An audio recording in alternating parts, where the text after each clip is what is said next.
Assalamualaikum warahmatullahi wabarakatuh. Selamat pagi pemirsa. Selamat datang di channel Agus Susanto, channelnya Orang Pertanian. Pemirsa, pada kali ini kami akan membahas mengenai hal yang penting di perkebunan kelapa sawit rakyat. Yang selalu kita bahas adalah produktivitas yang rendah. Pada video-video sebelumnya kita membahas perbandingan kelapa sawit di Indonesia dan Malaysia. Dari segi produktivitas ini menurut data kita lebih rendah, nah itu atau kalah gitu.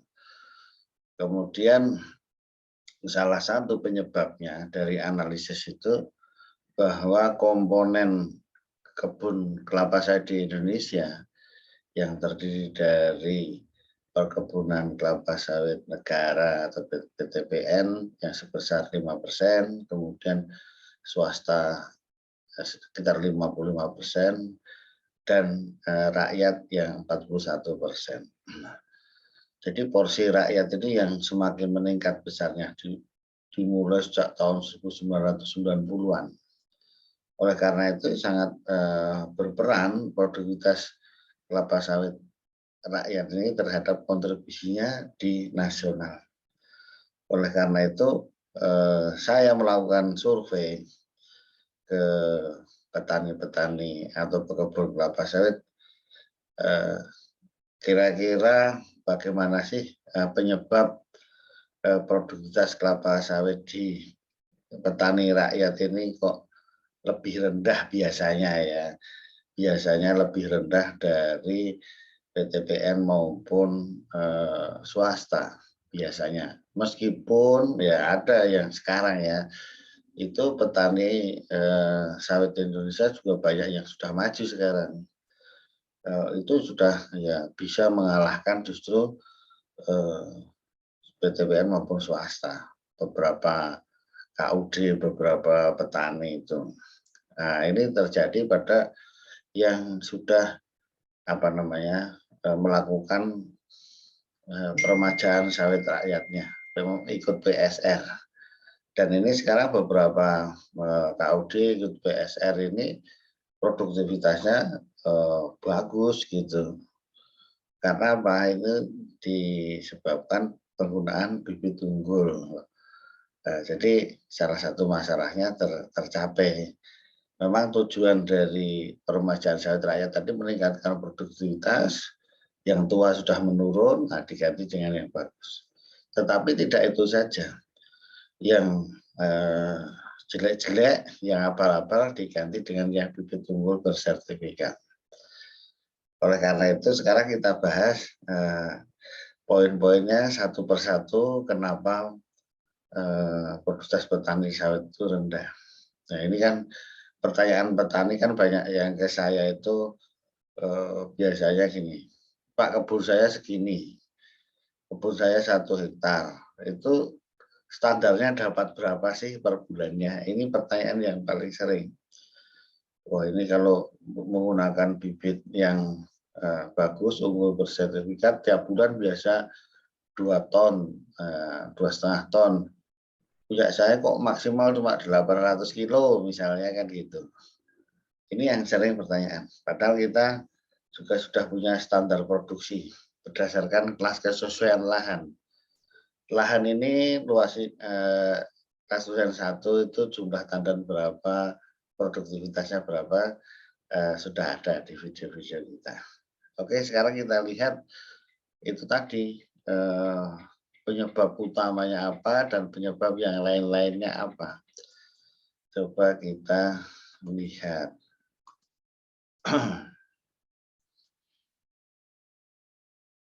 Sebentar. Nah.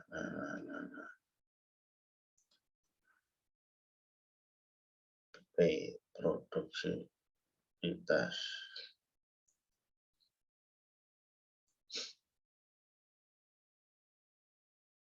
Nah, jadi ini hasil survei saya ya.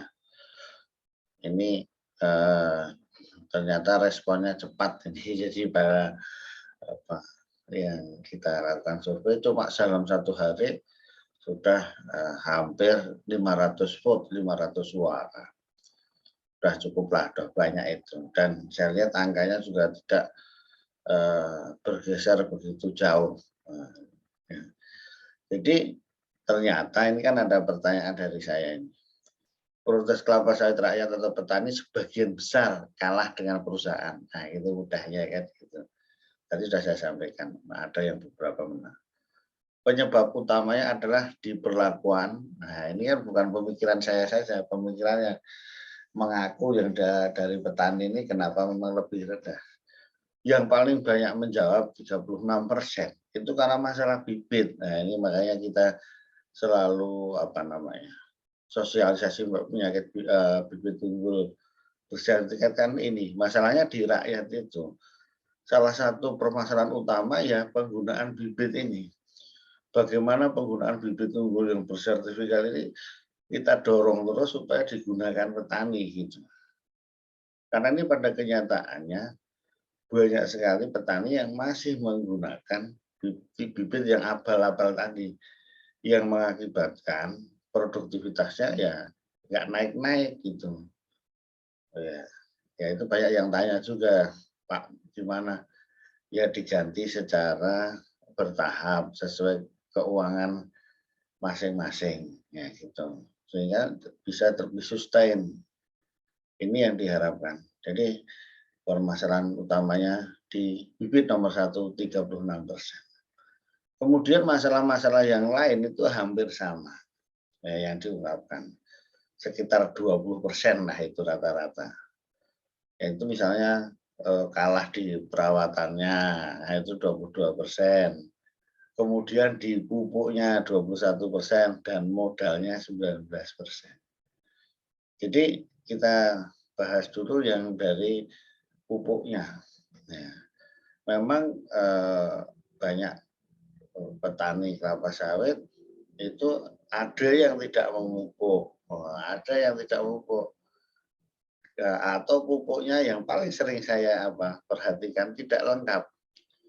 Nah, pupuknya tidak NPK, Mg, boron, kemudian unsur mikro itu. Jadi kalau dianggap pupuk satu pakai urea dianggap sudah misalnya kan gitu. Padahal itu masih nitrogen saja. Ini perlu kita sosialisasikan terus bahwa pemupukan itu harus minimal 4T ya, 4 jenis, 4 dosis, 4 tepat waktu, tempat cara aplikasi kayak gitu. Jadi itu ada yang tidak memupuk pun tadi tidak tepat. Nanti kalau yang mupuknya tepat pun tidak efisien, salah mupuknya kan gitu. Jadi ini sangat berpengaruh. Jadi faktor pupuk ini sangat besar. Kenapa tidak memupuk Pak? Sekarang pupuk mahal, kan gitu. Tidak dipupuk mahal gitu. Harga pupuk mahal sehingga tidak dipupuk sehingga kalah gitu.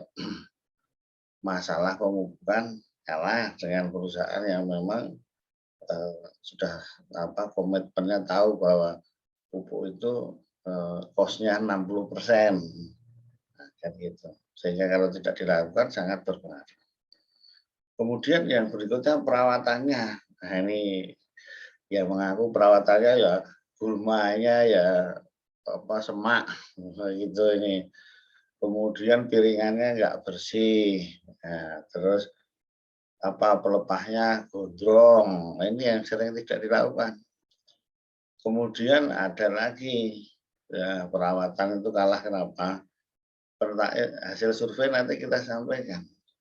Kastrasi tidak dilaksanakan. Nah, itu kan hasil survei ini juga menunjukkan bahwa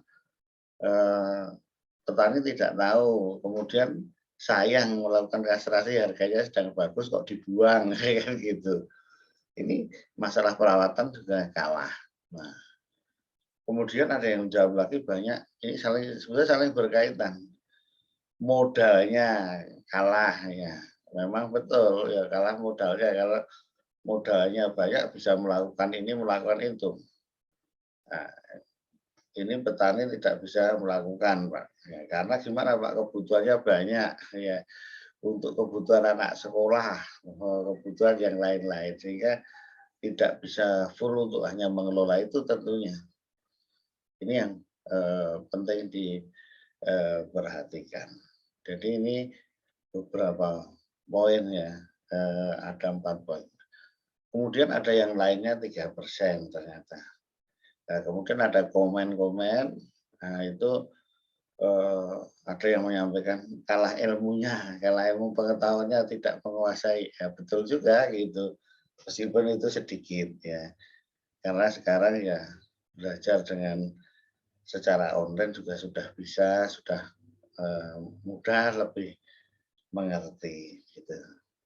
Jadi ini jawabannya sudah apa namanya, sudah jelas ya bahwa produktivitas kelapa sawit yang rendah itu karena masalah bibitnya banyak menggunakan yang abal-abal masih banyak gitu kan.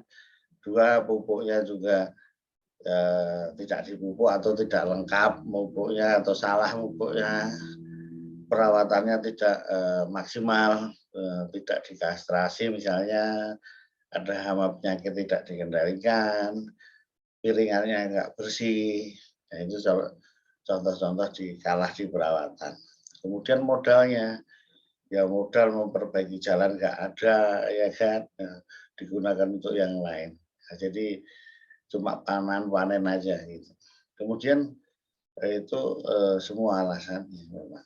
Kemudian ditambah lagi tadi ada yang sedikit tulis di apa, masalah ilmu pengetahuannya masih kalah lah gitu. Demikian, pemirsa, mudah-mudahan ini bisa bermanfaat untuk menggali petani kita supaya lebih maju lagi dan tentunya harapannya produktivitas petani kelapa sawit Indonesia meningkat. Terima kasih. Assalamualaikum warahmatullahi wabarakatuh.